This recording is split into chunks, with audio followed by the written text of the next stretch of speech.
বাংলাদেশে যখন রব উঠেছে, আজকে উল্লাপাড়ার রব হলো এটাই, উদুনিয়া থেকে সলব, ওই দুর্গানগর থেকে একেবারে রামকৃষ্ণপুর প্রতিটি অঞ্চলে রব উঠেছে।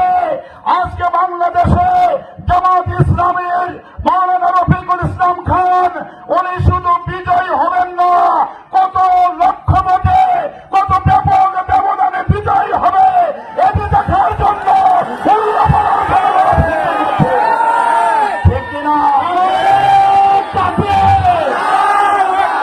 সম্মানিত ভাইরা আমার, শেষ কথা বলি, সময় নাই, শেষ কথা বলি।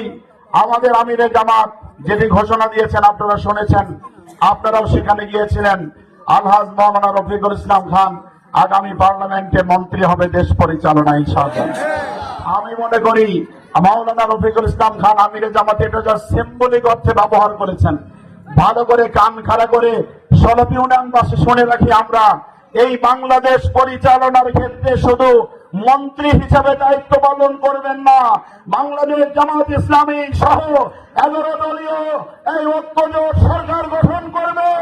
বাংলাদেশ পরিচালনার ক্ষেত্রে যে 2-3 জন মানুষ অগ্রণী ভূমিকা রাখবে, সেই মানুষটি আমার আপনার কলিজার টুকরা, এই সলপি উনানের কিছু সন্তান, এই মাটির সন্তান আলহাজ মাওলানা রফিকুল ইসলাম।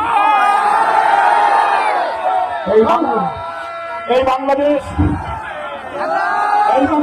পরিচালনা যখন করবেন, একটু ভাই স্লোগান দেওয়ার সময় নেই, এই বাংলাদেশ যখন পরিচালনা করবেন তখন কি উনি সলপি উনানের কথা বলবেন না? তখন কি সন্তানের কথা বলবেন না? তখন কি গোবিন্দপুরের কথা বলবেন না? তখন কি নলসন্দানের কথা বলবেন না? সর্বপ্রথম বলবেন এই সলপি উনানের কথা ইনশাআল্লাহ। আমরা সেদিনের অপেক্ষায় আসুন। আমি শেষ করে কথা বলে ইনশাআল্লাহ 12 তারিখের এই নির্বাচনে দল মত নির্বিশেষে আমরা সকল দলীয় ভেদাভেদ ভুলে গিয়ে আমরা আপনাদের পায়ের উপর হাত রেখে বলছি, আপনার এই সন্তানকে বিপুল ভোটে বিজয়ীর মাধ্যমে আগামী 12 ফেব্রুয়ারিতে আমরা বিজয়ের মিছিলে দল মত সব নির্বিশেষে সকল মানুষ এই নির্বাচনে বিজয় মিছিলে অংশগ্রহণ করতে চাই। রাজি আছেন কারা কারা? বাংলাদেশ জিন্দাবাদ, আলহাজ মাওলানা রফিকুল ইসলাম খান জিন্দাবাদ।